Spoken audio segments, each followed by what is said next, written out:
lugar, buenos días. La conferencia o la ponencia de la cual voy a hablar es en relación con la xerostomía. Nosotros, bienvenidos a Alicante, porque yo creo que ustedes conocen poco esta zona.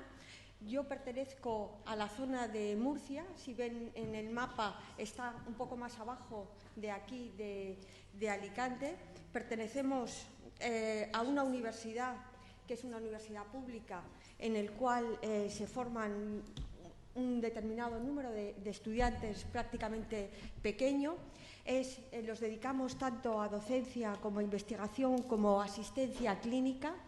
Es una zona que es importante, sobre todo a nivel tanto por su cultura como por su forma de trabajar, y son muy famosas estas esculturas. Y nosotros trabajamos dentro de este hospital, que es un hospital en el cual en la segunda planta es donde nosotros realizamos tanto nuestras tareas docentes como nuestras tareas de investigación, y pertenecemos a un centro que es público, y en el cual pues ahí se forman tanto alumnos de grado como posgrado como másteres. La conferencia en la cual yo voy a hablar, voy a intentar hacer una síntesis de lo que son los factores relacionados con las alteraciones del flujo de saliva. La exposición va a ir dividida en distintas partes.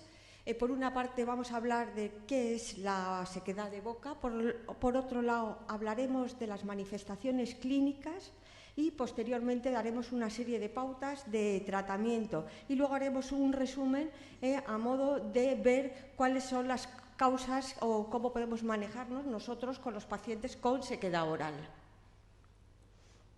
Importante tener conocimiento de los factores que va a producir, de mecanismos de defensa oral de la saliva, las distintas funciones que tiene la saliva en cuanto a funciones de protección del organismo.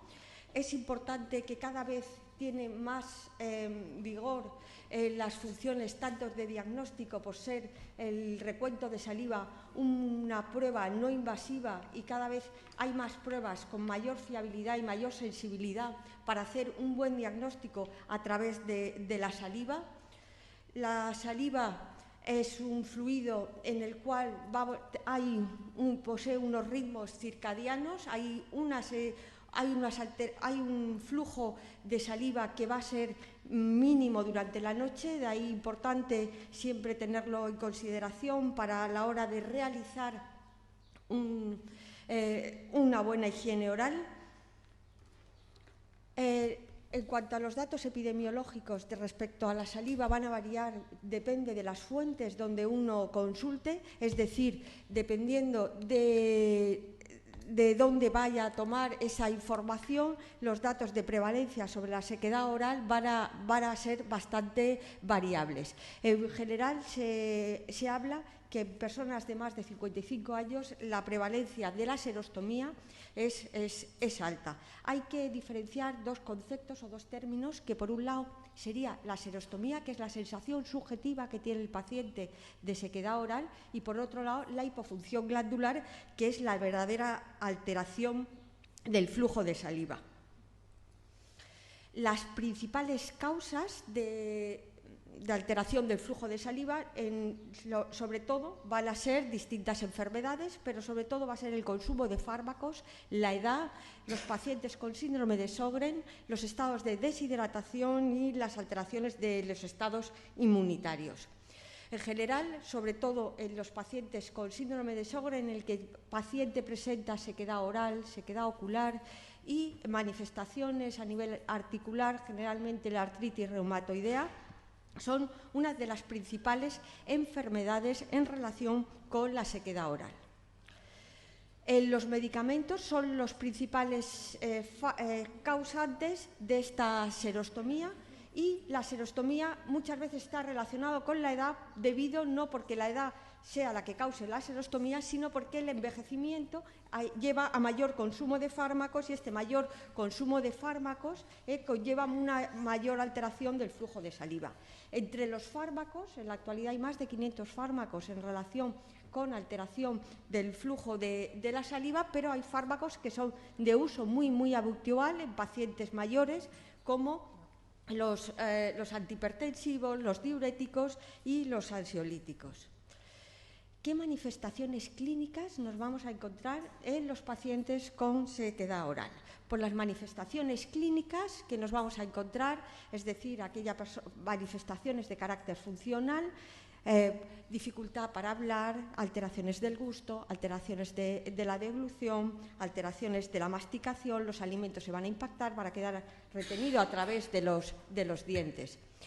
Es frecuente la patología dental, sobre todo las caries a nivel cervical, generalmente son múltiples y también va a haber un aumento considerable de las enfermedades periodontales.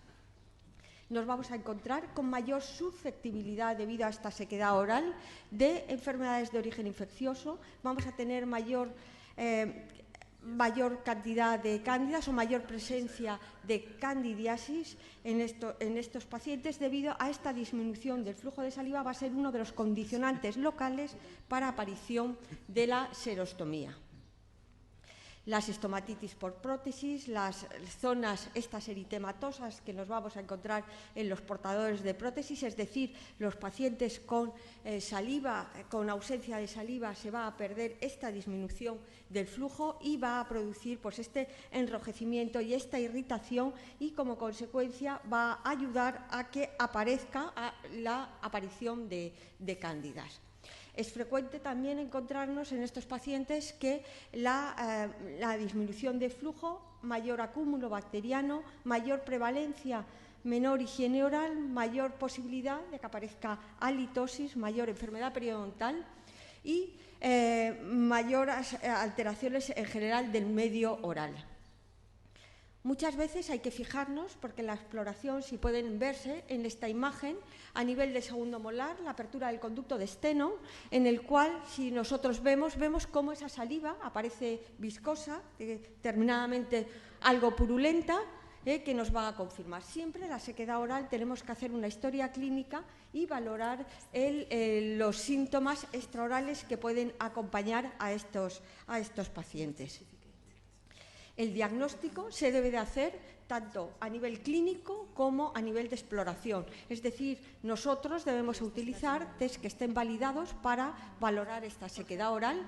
Tenemos que hacer una historia médica completa y tenemos que hacer un estudio de la propia saliva o bien a través de la función de las glándulas o a través de los estudios histopatológicos o mediante pruebas de imagen. En cuanto a las pruebas de función, hay determinados tipos de ítem y hay algunos que son más específicos para valorar esta sequedad oral y dentro de los más específicos es aquel que el paciente se tiene que levantar por la noche para beber agua. Todo esto, ¿qué es lo que va a organizar? Todo esto va a organizar que la calidad de vida del paciente se vea deteriorada porque muchas de sus funciones les van a estar limitadas, tanto sus funciones a nivel personal como a nivel de comunicación. Importante siempre hacer una exploración oral y es aconsejable hacer un test de fricción o un test para valorar el grado de sequedad, es decir, muchas veces simplemente desplazando un depresor sobre la mucosa vemos cómo se nos queda adherido a esta mucosa incapaz de desprenderse. Las pruebas de medición de flujo de saliva, tanto de saliva parcial como de saliva global o total, cada una de ellas tiene una serie de ventajas respecto a otras, es decir, la saliva parcial tiene las ventajas de que no contener contaminación, podemos tener la saliva pura directamente desde la apertura del conducto a través de esta cápsula de Lashley, pero muchas veces nos interesa más la función global porque nos interesa ver cómo son todas estas glándulas están implicadas. También podemos medir el flujo de las glándulas salivares menores, cada vez son más importantes debido al potencial inmunológico que tienen y su capacidad de segregar cantidad de IgA que nos va a ayudar a mejorar de forma considerable este sistema defensivo a nivel oral.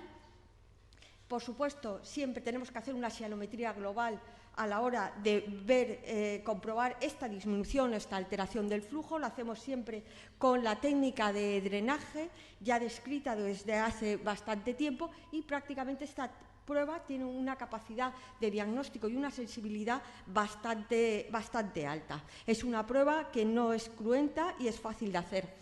Por otro lado, nosotros desarrollamos en nuestra universidad un test de saliva global basado en el test de Zimmer de la lágrima, en el cual fue validado y fue publicado en el Journal Oral Pattern Med, en el cual comprobamos que este test es fácil de realizar y tiene una serie de ventajas importantes con respecto a otros. Miramos la función de la saliva global. Hay otros test que no es momento, que es el test del algodón, en el cual luego está el test de Saxon, distintos test para medir saliva global antes y después como medio objetivo de cuantificar esta cantidad de saliva presente en la boca. Si el paciente tiene halitosis, es aconsejable realizar mediciones de compuestos volátiles de sulfuro para medir el grado de halitosis a nivel oral. En la actualidad, pues hay distintos tipos de monitores en los cuales pueden ayudarnos a resolver estos problemas y evitar pruebas organolépticas que en determinados momentos puedan ser complicadas.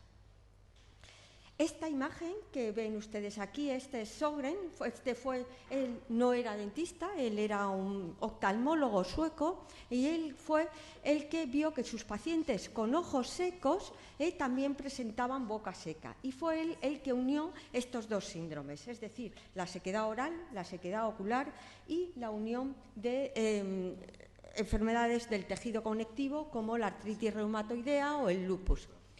Tenemos que tener en cuenta que la radioterapia va a ayudar o va a producir una serie de alteraciones a nivel de las glándulas, va a ocasionar, dependiendo de la dosis y de los grays y del tamaño de dónde vaya a ser irradiado, va a producir una serie de caries importantes, una alteración del medio oral, una alteración importante que va a ocasionar esta serostomía, o en pacientes que han sido operados o tratados por un carcinoma de células escamosas, en los cuales han sido tratados quirúrgicamente y posteriormente irradiados.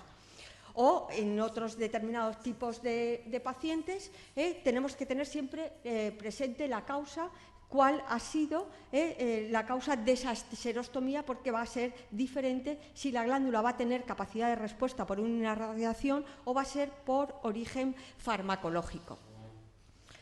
Muchas veces en la imagen de aquí se puede ver cómo hay a través del conducto de Stenon una salida de un material viscoso purulento que me indica que hay una infección de las glándulas parotídeas. A veces también se va a producir un aumento del volumen de estas glándulas parotídeas, generalmente simétrico y bilateral, que si la persona es obesa hay que explorar a través de detrás para poder valorar bien esta patología, explorar en los pacientes los problemas a través de una historia médica completa y valorar si este paciente tiene alguna enfermedad reumatológica. Nosotros realizamos en la unidad que tenemos de serostomía en el Hospital Universitario Morales Meseguer, junto con la clínica reumatológica, vemos a los pacientes, estudiamos el componente oral en estos pacientes con síndrome de Sjögren, medimos la función de las glándulas y medimos el test de Zimmer. El test de Zimmer es medir la capacidad de función de las lágrimas salivares para ver si hay una correlación con la función oral. Esto es como nosotros hacemos el estudio de las funciones orales, tanto a nivel de las glándulas como a nivel salival. En realidad, en la actualidad, la xilografía ha quedado totalmente desplazada. Su uso ha sido desplazado por otras técnicas mucho más específicas, menos cruentas y con mayor capacidad de diagnóstico. Nosotros en la actualidad estamos trabajando con la sonoelastografía, que es una prueba que tiene mayor fiabilidad incluso que la ecografía. Nos va a decir la consistencia de esta glándula y estamos intentando ver si las correlaciones de estas glándulas pueden estar unidas a la correlación con las biopsias. En la actualidad, la biopsia de glándula salivar menor sigue siendo la prueba reina príncipe del diagnóstico del síndrome de Sjögren. Nosotros generalmente lo utilizamos de glándulas salivares menores a nivel labial.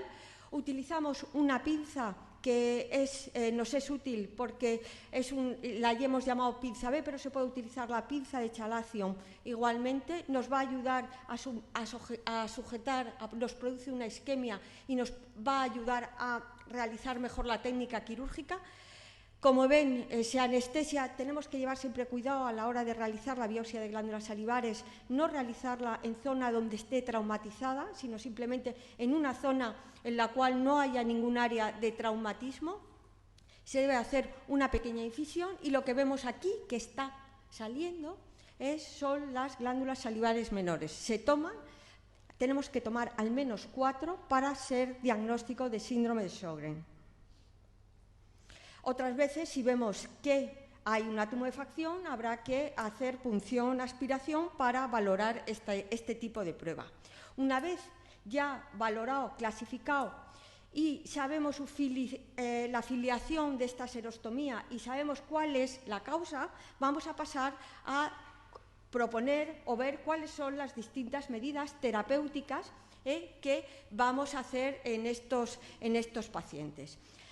Con estos pacientes lo que tenemos que hacer, o bien podemos hacer una estimulación a través de sustancias tópicas, podemos estimular a través de fármacos o ya empiezan a haber otras terapias más o menos específicas que hacen borderline entre lo que es la medicina convencional y la no medicina.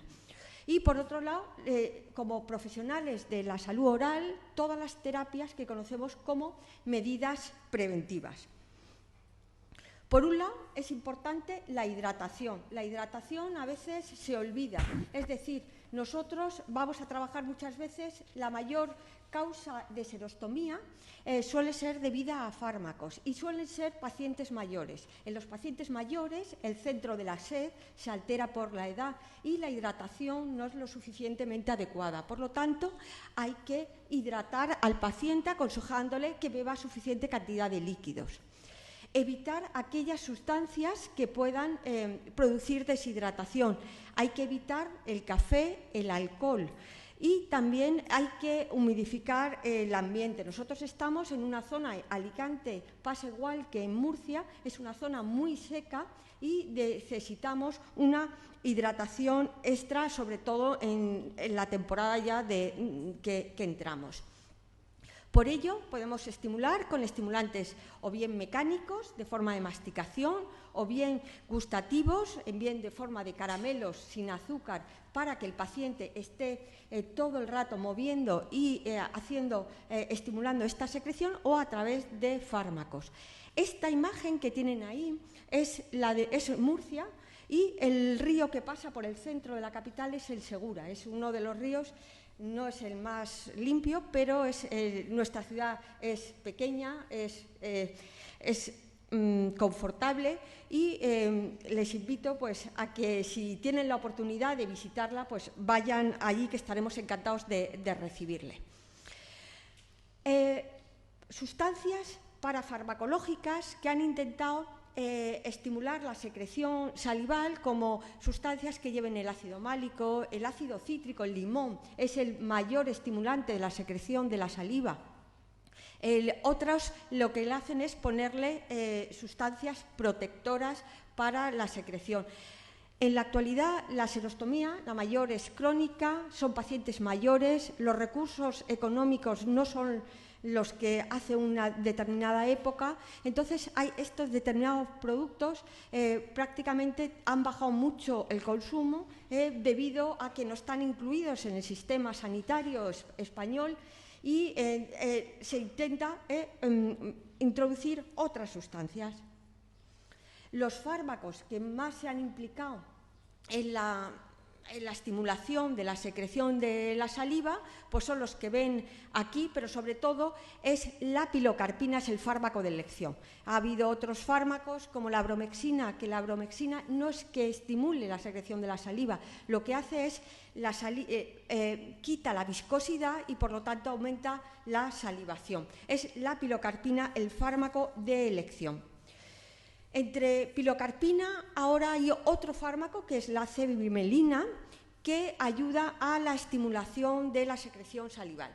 Parece que la cevimelina aumenta el receptor M3 y aumenta mayor la secreción de la saliva. Tiene los mismos problemas que la pilocarpina, es decir, va a aumentar la secreción de la saliva, pero va a aumentar todos los tipos de secreción, tanto la salival como el sudor, como el paciente aumentan las náuseas, y tenemos que tener en cuenta las contraindicaciones médicas en determinados tipos de pacientes.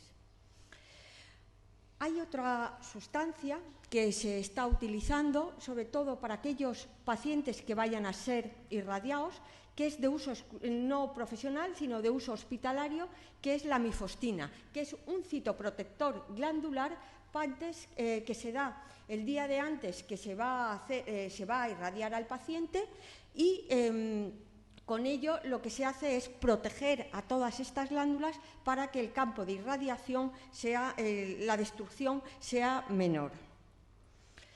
Y luego tenemos, por otro lado, una cantidad de sustancias en el cual están basados en el sistema lactoperoxidasa, o que nos ayudan a mejorar esta serostomía. Hay distintos trabajos y distintos estudios realizados o bien aquí en pacientes mayores o bien en pacientes que han sido irradiados.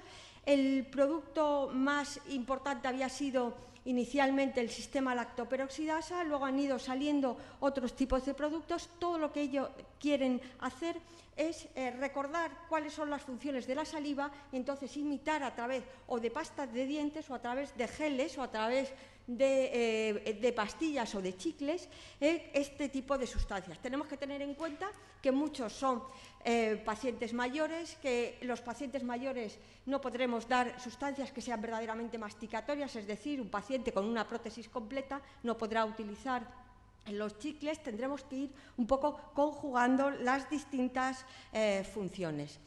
Por otro lado, nosotros hicimos un estudio doble ciego cruzado con una pasta de dientes cuyo principal componente era el aloe vera, en el cual eran pacientes con serostomía, para ver cómo funcionaban este tipo de pastas de dientes como tratamiento más o menos profiláctico. Hicimos un test de calidad de vida oral preguntando en determinados tipos de ítem, y encontramos que tanto las sustancias que estaban indicadas como tratamiento como el placebo mejoraban de igual forma. Por lo tanto, el efecto placebo que tienen es muy, muy, muy importante.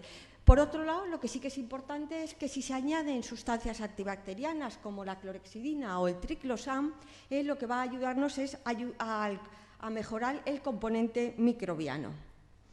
Luego hay otros tipos en el cual, en vez de ser el sistema lactoperoxidasa, empiezan con el sistema de la betaína o con un sistema de protección del aceite de oliva, en el cual empiezan a comprobar que estos tipos de pastas dentales o de productos utilizados para la sequedad oral son mejores.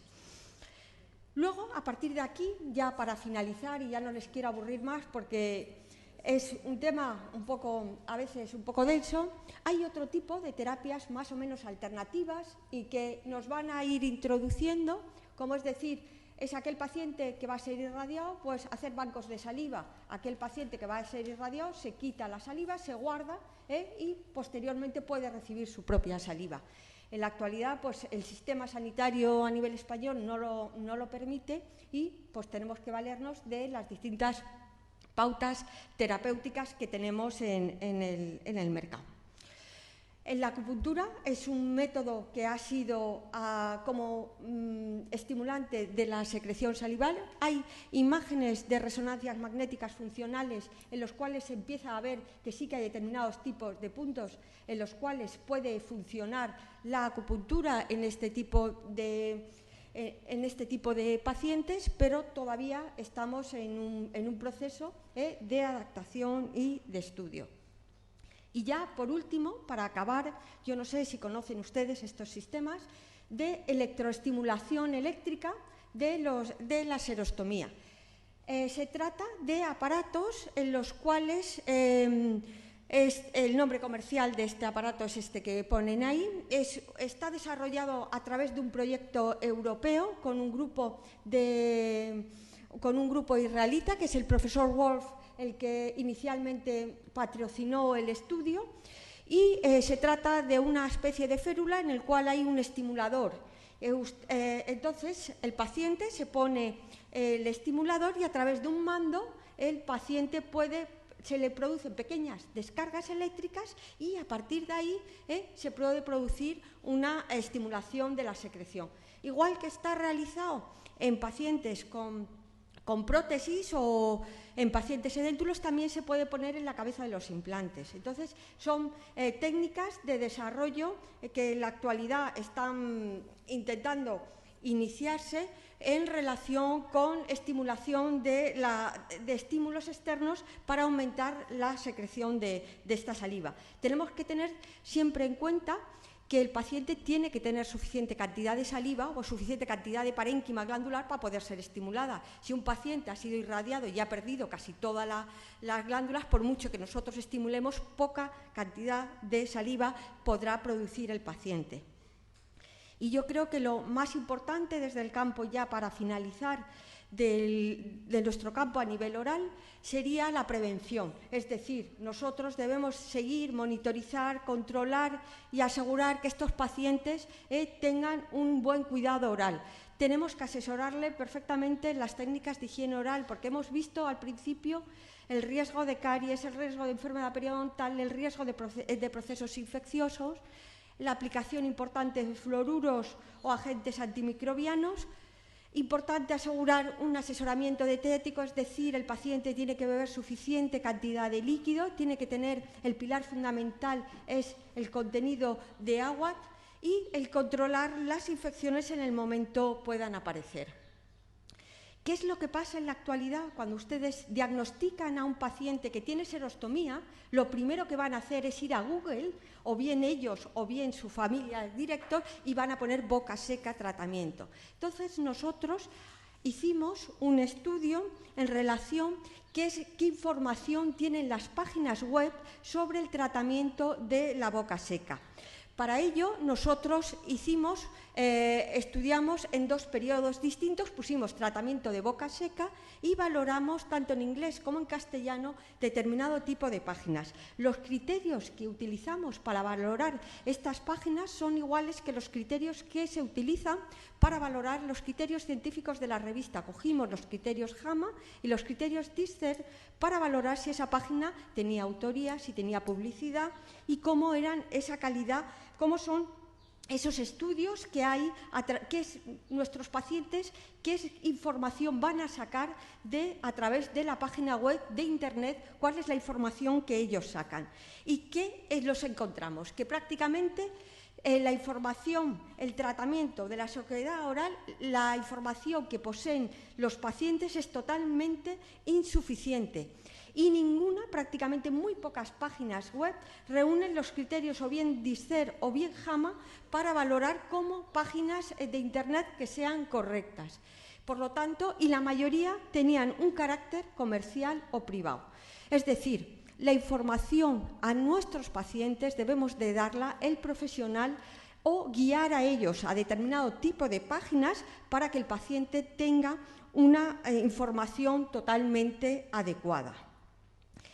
Muchos de los trabajos que he intentado presentar son relacionados con estos doctores que trabajan conmigo allí en el hospital.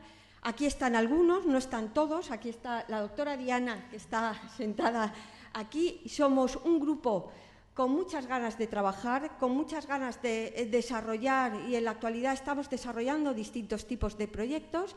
Y estaremos encantados que ustedes, si quieren venir allí, serán totalmente recibidos.